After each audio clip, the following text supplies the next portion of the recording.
Hello and welcome to the Fairhaven Church Parent Talks podcast, where we desire to equip and empower you as parents to lead well in your home. Today, I'm joined by James and Johnny.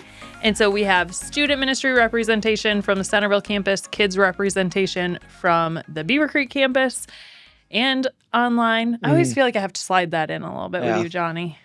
That's what happens, you know? You can't have, it's like the best of both worlds. Best of both worlds. There's a song about that somewhere. I don't know that song, but maybe. I think James knows it. No. No idea. You guys did grow up on Disney.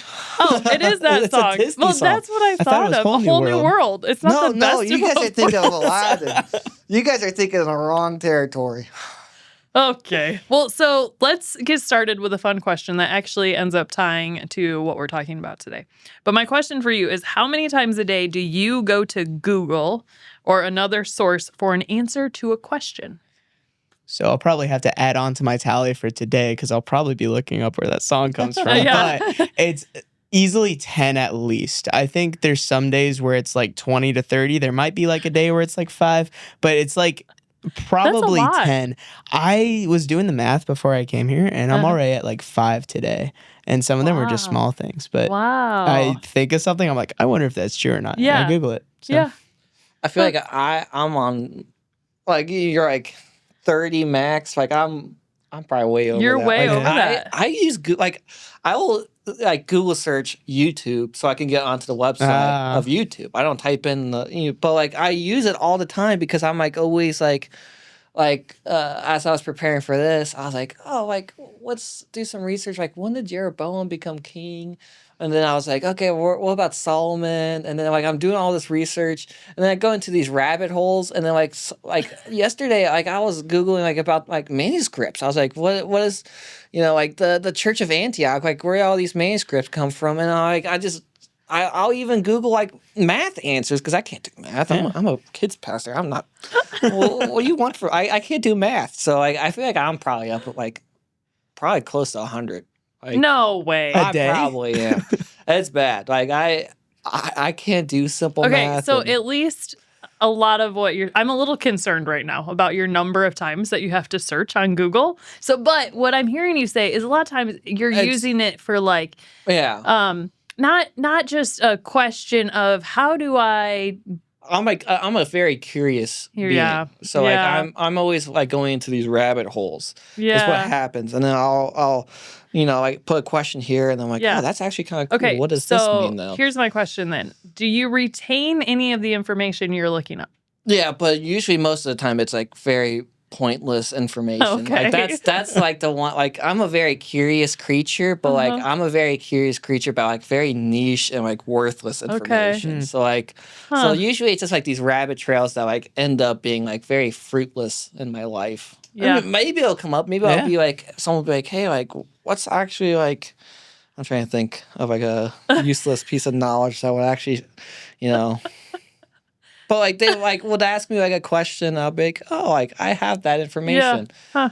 But yeah, that's really interesting. Usually it doesn't happen that way. They say that when you become a mom, you have mom brain, which is true. Like, I have noticed, and it could just because you're trying to, like, know everybody's schedules, and, like, you're holding information for the whole family. And so, sometimes many times a day, I'm, like, searching for words.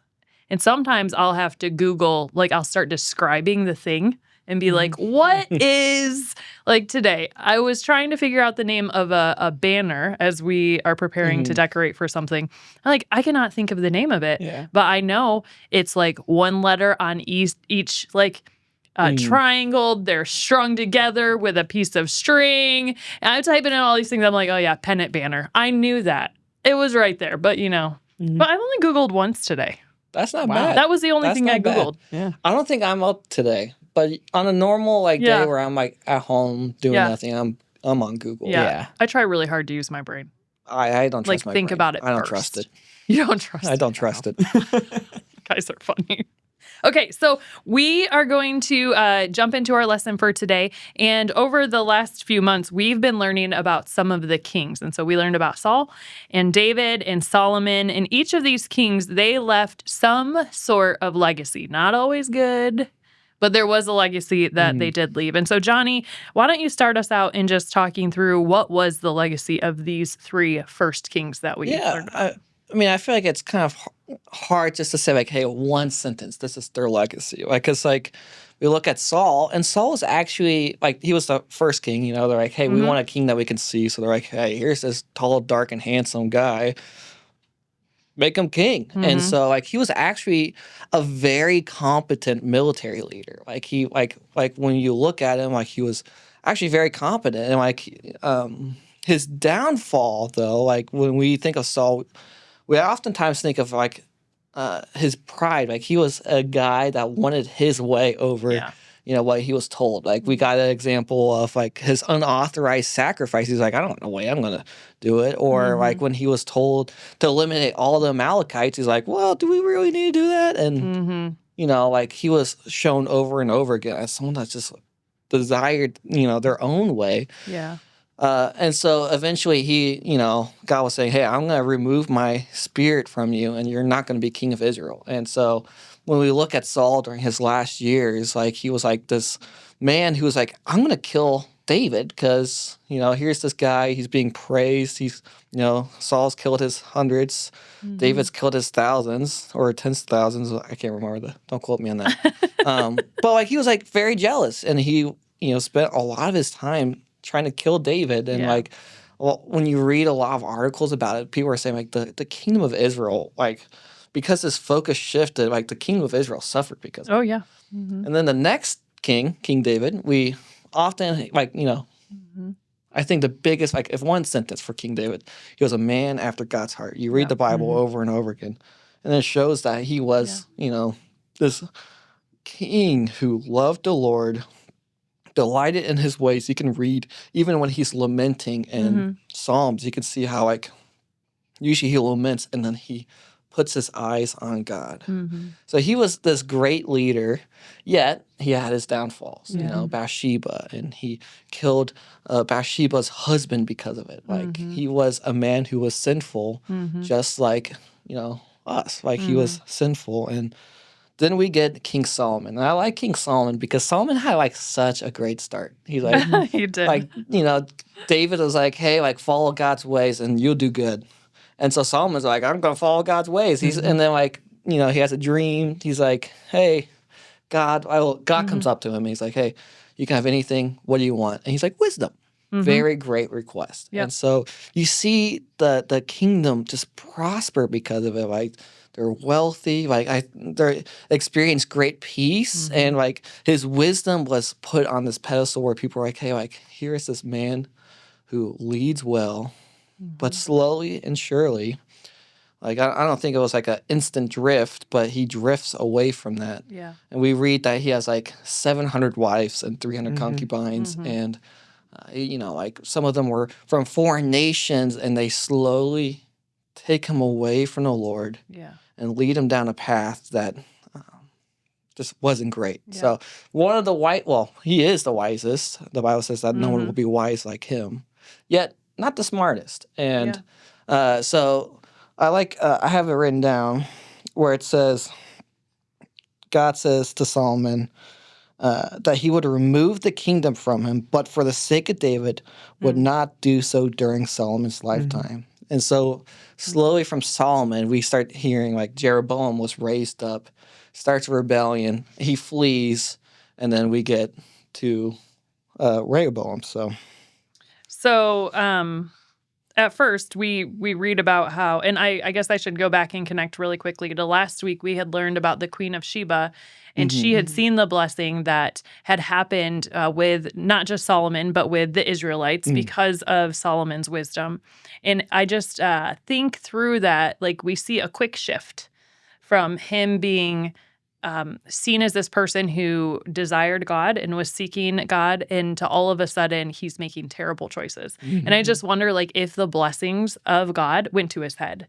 Like, he's like, oh, somehow, like, this is because of me. And you know, because it's something I'm doing, like, I don't really need to rely that heavily on God. And so I was just thinking that as you were talking, how we went so fast from last week, Solomon is considered wise, and he, like, these people bring things to him, and they're like, oh my goodness, like, your God is blessing your people so much, to then him making these terrible, terrible choices, and unfortunately ending his reign not in a great place.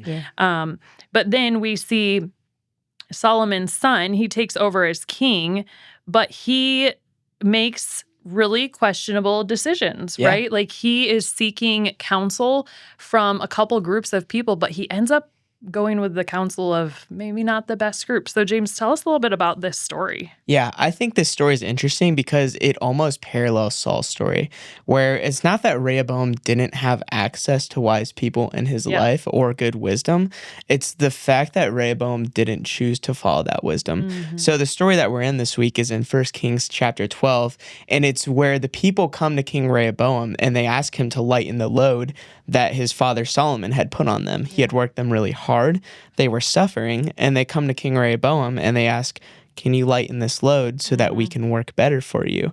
And at first, Rehoboam goes to the older council in his life, those who have been in the kingdom and have seen it work. And in verse 7, they tell him, if you will be a servant to this people today and serve them and speak good words when you answer them, they will be your servants forever. And I think that's such a wise answer that the old men gave to Rehoboam, because when you're starting off your kingdom, you want to be able to rule well. You want your people to respect you. You want them to follow you well.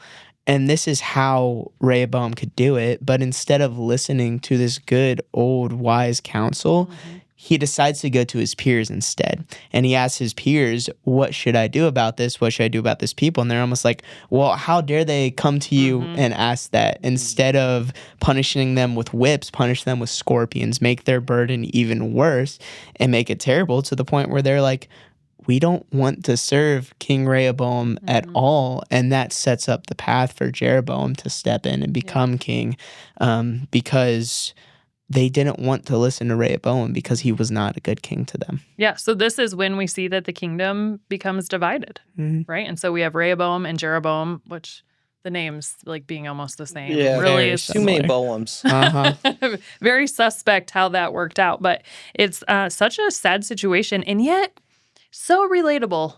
Don't you think, to us who often know or seek wisdom from the people that we know we should, and then our peers start to speak into our lives, and we start to make different kinds of decisions and choices. And so I think it's really important, as you have kids and students in your home, to be able to have honest conversations about this. And this lesson helps us to really see how it played out when Rehoboam, he sought the counsel of the people who knew wisely, and then he sought the counsel of his peers, and he went with his peers, and it did not go well. And so I just asked both of you, if on a personal level, seeing this with Rehoboam, has there ever been a time in your life when you bypassed the wise counsel of someone and went with the counsel of your peers? Yeah, I think there have been way too many points in my life where I've done that. But one of the earlier ones that I can think of was when I was little. We used to have a Nintendo Wii growing up, and it had the wrist strap that you were supposed to put on when you were playing like Wii Sports, stuff like that. And my mom was always very, very adamant about saying, make sure you wear that wrist strap. You have to wear that wrist strap. And there was one day where we were passing around the remote, and we were like, you know what? It's too much work to put this thing on and off. We're going to decide not to. So luckily, I didn't do it because I would have felt terrible. But we had a friend over, and I think we were playing Wii Bowling, or one of those where you have to move the remote quite a bit. And the remote comes flying out of his hand, hits my brother in the ear, and he had to go and get stitches. And that it probably should have been me. It easily could have been me. Yeah. And it's just like, I really should have listened. Like, they put those warnings there for a reason. Yeah. So it's like, I should have listened to my mom. We should have been using those. Yeah. But we didn't. And he had to suffer because of that. Yeah. That's a great example of that. I feel like, I'm in that same boat. I feel like there's so many instances where I could just point and be like, why did I go to that person for advice? Like, looking at my friends in high school, I think I was always like, I think especially like in high school or middle school, like, you're always looking to your friends for advice because you want to be like seen as cool, or you want to fit in, or all of these things. And I think particularly, I would never listen. Like I had a whole bunch of smart people in my life, people that were wiser than me.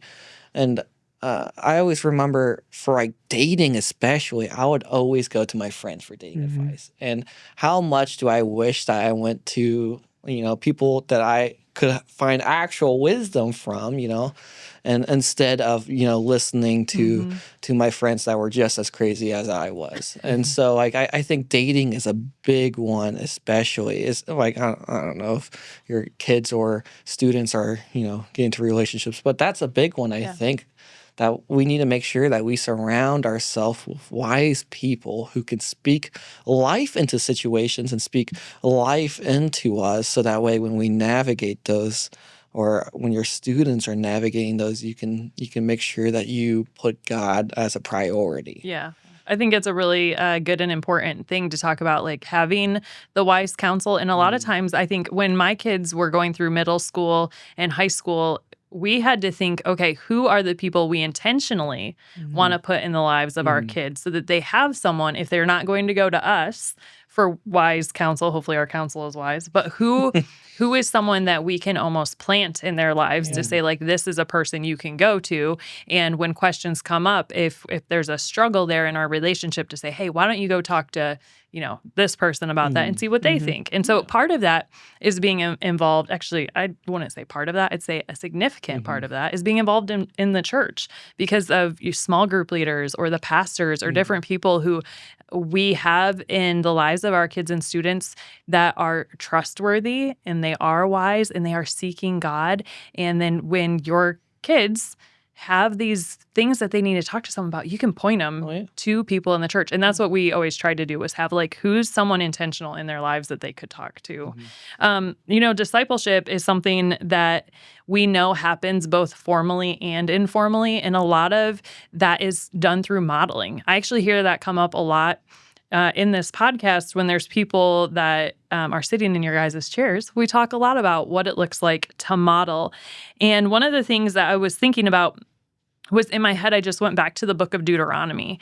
And I'm just going to read a couple quick verses here, but as a reminder for what is important for us as parents when we're considering what it looks like to have wisdom. And so Deuteronomy 6, verses 4-9 say this: "Listen, O Israel, the Lord is our God, the Lord alone. And you must love the Lord your God with all your heart, all your soul, and all your strength. And you must commit yourselves wholeheartedly to these commands that I'm giving you today. Repeat them again and again to your children. Talk about them when you are at home, when you are on the road, when you are going to bed, and when you are getting up. Tie them to your hands and wear them on your forehead as reminders. Write them on the doorposts of your houses and on your gates." We are supposed to be speaking words of truth and life over our families all the time. And so that's just like a great way to remember, like, discipleship isn't sitting down and doing a Bible study together necessarily. It can be, but discipleship is modeling for our families what it looks like to follow Jesus. When we're following Jesus, he gives us that wisdom that we need. And he helps us to make decisions about, do we go to our peers or do we go to wise counsel? And so I hope that's something that you can think about this week. I hope it's a word of encouragement to you. It is our great desire that you as families would continue to grow to know and love Jesus. So we're going to wrap up this week, but we'll continue talking about Kings next week. So we'll see you then.